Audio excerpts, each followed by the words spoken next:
Episode 19 of Nerdcouver. We've made it this far. I know. It's shocking. It's amazing. It actually kind of is. Figment 2, number 1. Figment 2 was actually kind of interesting because in the last one, it was set in like 100 years in the past in London. And this time around, it's set in present day. And the character kind of like comes out of like the imagination world and is in the present world, and it's just like 100 years has passed, so obviously like everything's completely different. So he was like, just like, I have no idea what's going on, technology is so much more advanced, and like he's starting to doubt himself, and he's starting to lose the power of imagination. So I found That's horrifying. I know, I found that really interesting.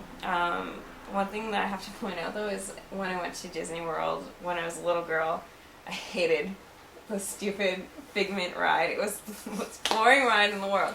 And then I went back as an adult, and I just found it hilarious because it was so dumb. So when Figment was announced as a comic, I'm just like, I'm gonna pick this up because I hate that goddamn dragon. And then I read it, and I was just like, huh, it's actually kind of good. So congratulations, Jim Zub, you made me like that stupid dragon. To be fair though, it is Jim Zub. Yeah. Dude's kind of great. And then Toil and Trouble was the retelling of Macbeth. Did you end up reading it? I did. Okay. And I really liked it. Did you? I did. Okay. I thought it was alright. I really like the art. The art's very unique and I love the character designs. beautiful. Yeah, the character designs are amazing. Like, even though I wasn't too crazy about the first issue, I was already thinking about like cosplaying two of the sisters because I'm just like, I love their designs so much. But the writer posted his design documents. Oh yeah, online, yeah, they had them in breathtaking. the previews actually had a few of them too. But yeah, I really love the designs. I thought the comic was like okay.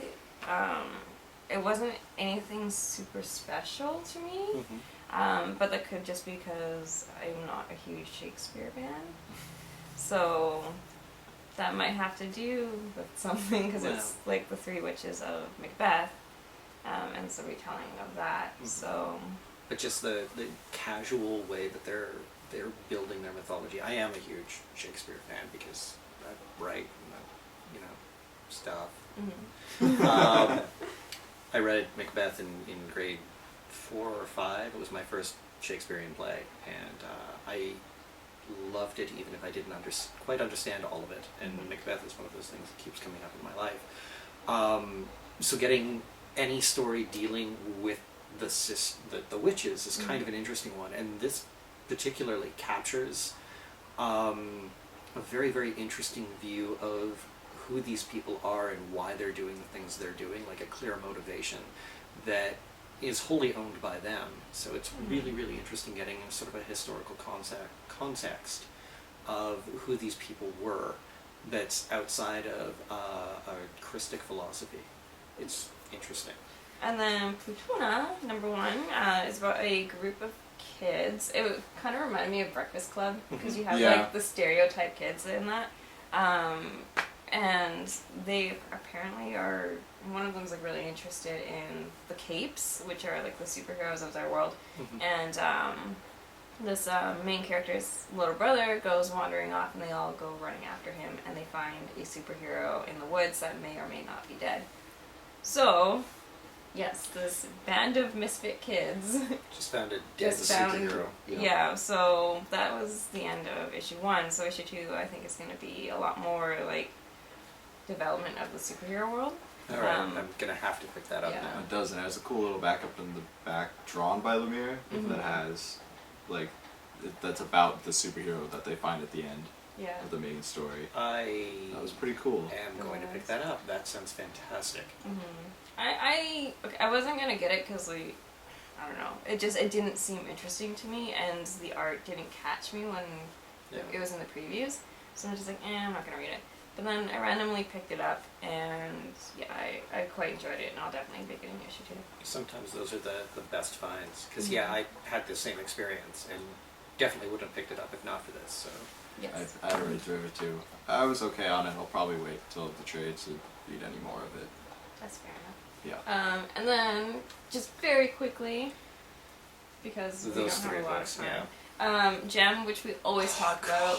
was freaking fantastic again. Heartbreaking. Sit back. So good. Yeah. Everything for the holograms is just going to shit, but they managed to like pull through and keep positive. Because and family is important, and insanity is important, and art is important, and these three things sort of tie them all together. And life is good for now. Well, it could be better, but it's not horrible. And we get to see exactly how psychotic Pizzazz is. Yeah. Yeah.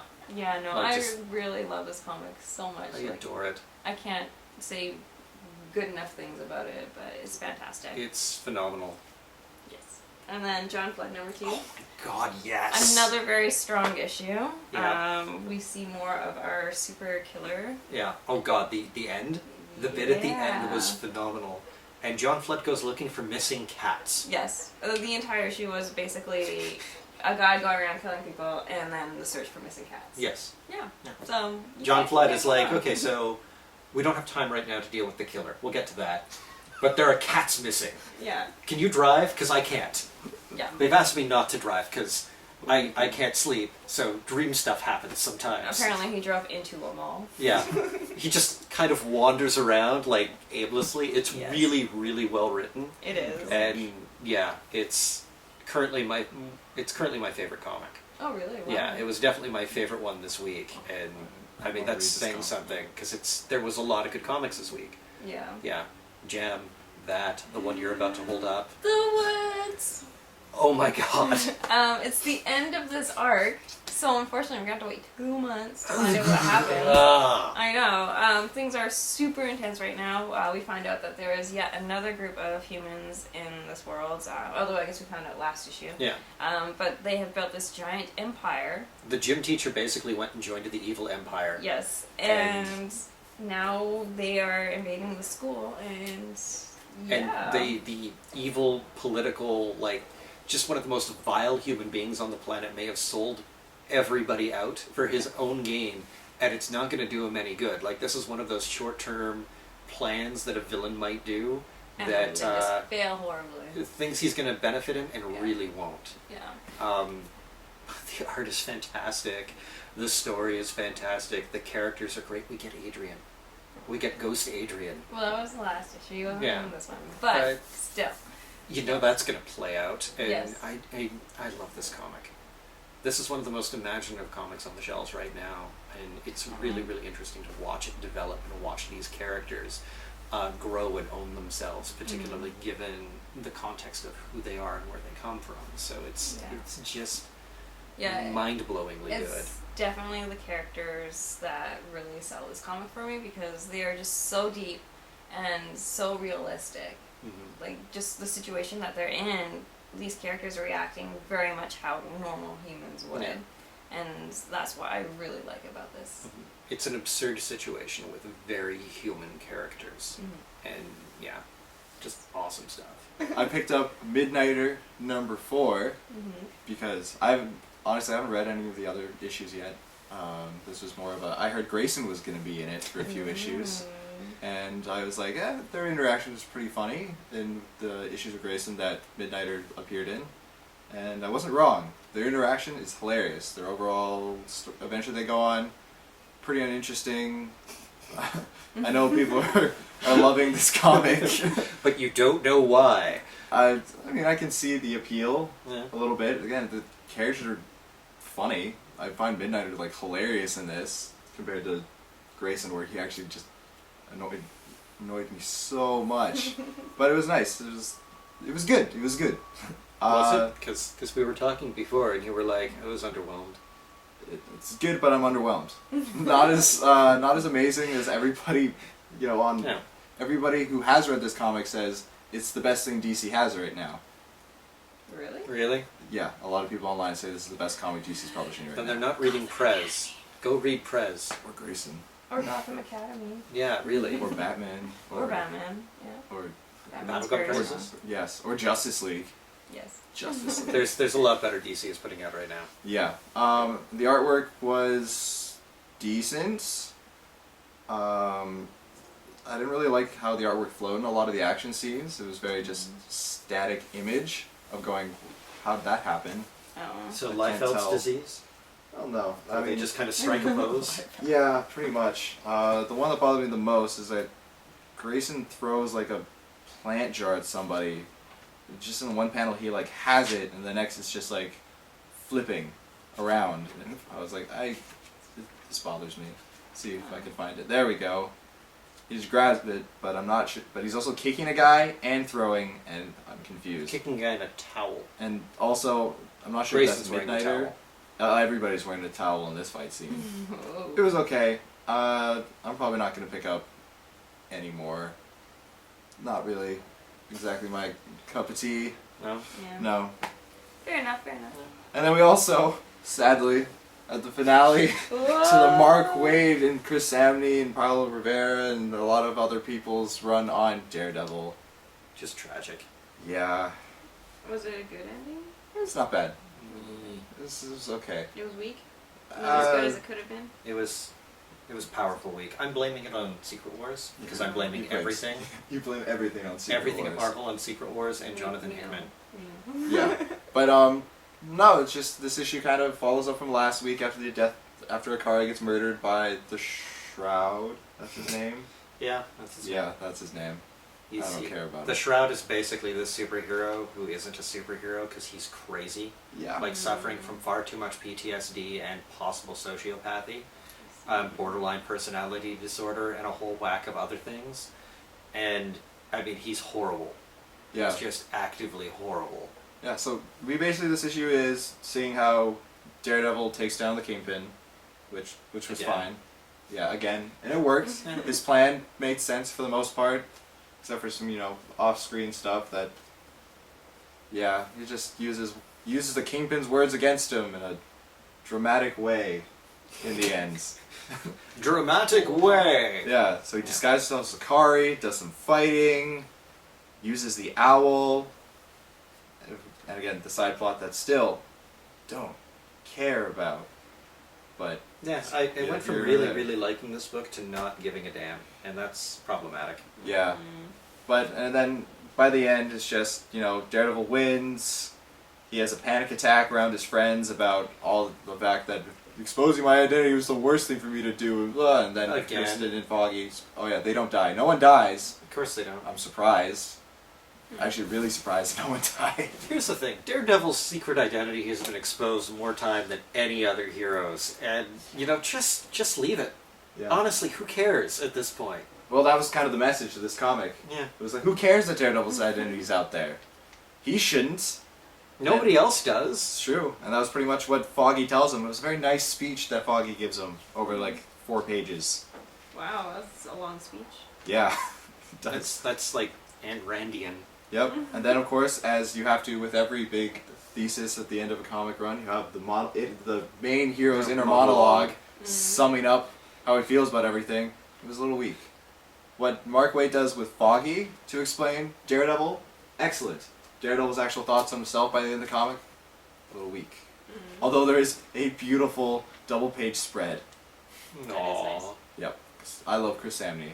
And as revealed at the letter pages that I finally decided to read for once, Always read the letter pages, there's some cool shit in there. yeah, is that the whole team on Daredevil are going on to a new Marvel book Oh, that which one? some people they haven't Which announced book? yet. Um, There's rumors going around that it's Black Widow. oh, that'd be cool.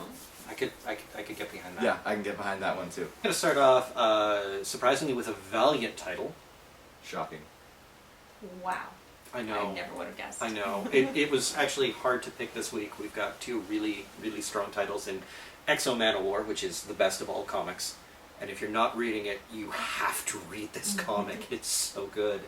But I wanted to talk a little bit more about Imperium, because I tend to favor Exo over Imperium, and that's not to say that Imperium is a bad comic, because it isn't. Imperium is really freaking good. So, there's a guy, the crux of this comic is that there's a guy named Toyo Harada. And Toyo Harada wants the world to be a better place. He is powerful enough to effectively be God, and runs around effectively trying to save the world from itself. He wants to end war, he wants to create like a global prosperity thing that would actually benefit everybody. He's working towards giving technology and education and making sure everybody has food, and has like a workable platform. So of course the powers that be want to stop him and have declared him the devil, because human suffering is a really, really good way to make money. Way back when in the Valiant verse, during the rise of the Soviets, they sent 3 astronauts into space. And the idea was that they wanted to hit the edge of infinity. And they did. And 2 of them died, or vanished, and 1 of them came back to Earth, but had kind of seen the face of God and become God, but was still a man. So it's a guy who has absolute control over everything, who just wants his family back. And is very, very sad, and is just trying to give people what they want so that they leave him alone. So him and Harada come into conflict with one another, and it's interesting because the guy, the astronaut who's just called Divinity, is basically like, I know you're powerful, you are not anywhere near my pay grade, and you need to leave me alone. And every time Harada like tries to do anything, he literally tosses Harada back through time. Oh. It's just like, nope, you have to go here and re-win this conflict, knowing what you know now. And I'm just going to keep doing this until you agree to leave me alone. And so Harada finally like hits the point where he's had to relive so many tragedies and events in his life where he's just like, fine. Because he understands what's going on, and he manages at one point to surprise Divinity and get inside Divinity's mind and just like read surface level thoughts, because he's like, I don't want to go too deep in there. Who knows what's in there? I don't want to know. And it's just like, okay, this isn't going to work. So I'm going to leave you alone. And then at the end of the comic, he actually like flies up into orbit and goes, okay, I'm going to do something I never do. I'm going to pray. Because I know you can hear me, you jackass. He goes, I know everything I'm struggling for, everything that I want to do, you could do in an instant. You could feed the hungry, you could educate the people that don't have education, you could cure disease with a thought. Yeah, really, really strong comic, really strong art, just a brilliant concept where you've got these 2 people dueling with their ideals. And then Harada, in order to further his aims, has recruited a team of monsters, like just out and out monsters, to help him achieve his goals. And one of them has kidnapped a person on the way out, because they fought the united greed powers of the world, and in a submarine. Okay. And kind of blew up the submarine and tried to rescue as many people as they could, but, you know, people drown. Divinity could have saved everybody and didn't, because Divinity just doesn't care. And, wow, that's actually kind of deep. Well done, Valiant. Divinity doesn't care. So, this horrible robot artificial intelligence that is kind of sociopathic rescues a person, kidnaps her, and brings her on board. And then we discover that she is secretly an alien. One of the aliens from Exo Manowar.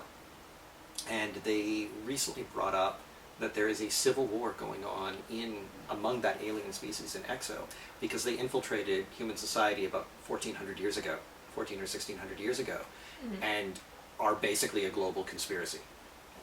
So there's a group of them that are still hell-bent on conquering the planet, and don't see humans as anything other than pests, or animals to be moved around and corralled. So she's part of that group, and now she's on board Harada's vessel, and that should be all kinds of interesting and horrible. So I can't wait to see where this goes. Also, Valiant is awesome. So. just read Valiant. Thank me for it. And then the other thing is Marvel released a trade of Jessica Jones. And I think we can all agree that Daredevil on Netflix was fantastic. Incredibly well done. And it's supposed to be part of a larger franchise, the same way that Iron Man launched the Avengers, Daredevil is launching something called the Defenders. And the next part of that is going to be Jessica Jones, who is a little-known Marvel character who was a superhero, or tried to be, had some very bad things happen to her first time out, and became a private investigator instead. So this is one of her first stories. It's written by Brian Michael Bendis. It is fantastically bleak and dark. It's basically Powers set in the Marvel universe, but not with cops. And like just with a PI who's trying to do right and is a former hero, so there are cops that are just terrible to her. And she frequently gets asked, well, why did you give it up? Why did you give up the costume? And she's just like, can you not bring up like one of the worst traumas that could possibly happen to a person? And the opening case that she gets is somebody hires her to look for a woman who's gone missing. So she goes looking for a woman who's gone missing and finds out that said woman is Captain America's girlfriend. Who knew? And stuff goes wrong. And it's awesome. Like just, she hits a point where she realizes what she's got, because she's got this all on videotape now. Oh. And she's like, I'm gonna get killed. Somebody is setting me up. I'm gonna get killed. I am going to get murdered because I have this tape. And then the girl gets murdered. And then she's like, okay, now I'm really gonna get murdered. And she tries to go to like the Avengers for help. And no. They've got like a gate on the door. She's like, I need to talk to Captain America. And they're like, yes, that's nice. Please step away from the doors now. Oh my god. It's awesome. So, would recommend. It's a lot of fun, and I can't wait for the series on Netflix. So that's it. I gotta get to work. Okay. Yeah, she does. So thanks for watching, and Link, comment, and subscribe. What did you grab? What comics are you excited about this week? Let us know. Or next week. next week. Or any Yes. week. Yeah. I If don't you even want to know. see us review a comic or talk about a comic, let us know in the comments. For sure. And we will. We have our email on our profile, I think. Yeah. Yeah. If you need it, it's nerdcouver@gmail.com. Yep. Yeah. Shoot us questions. We'll maybe answer them. Yeah. Yeah. Or just hit us up on Twitter. Yeah, Yeah. that too. We We're all on Twitter. got a Twitter and a Facebook. Yeah. He's Yeah. at Nathan Mays. Nope. At No. Nate Mays. Nate Mays. Nope. You're right. I am. It can get Nathan. It's just sad. I don't even know. I think mine's at Nova Vanderwolf. It is. Okay. And I'm at Last Swan with 2 N's because Hebrew. Yeah. Cool. Yeah. Thanks, and thanks to Big Pete's for supplying comics. 'Cause And we generally love hosting movies. us and, you know, Yeah. just being a really great guy. Yeah, next week we'll probably be back there. Yay! Cool. Alright. Bye! See ya.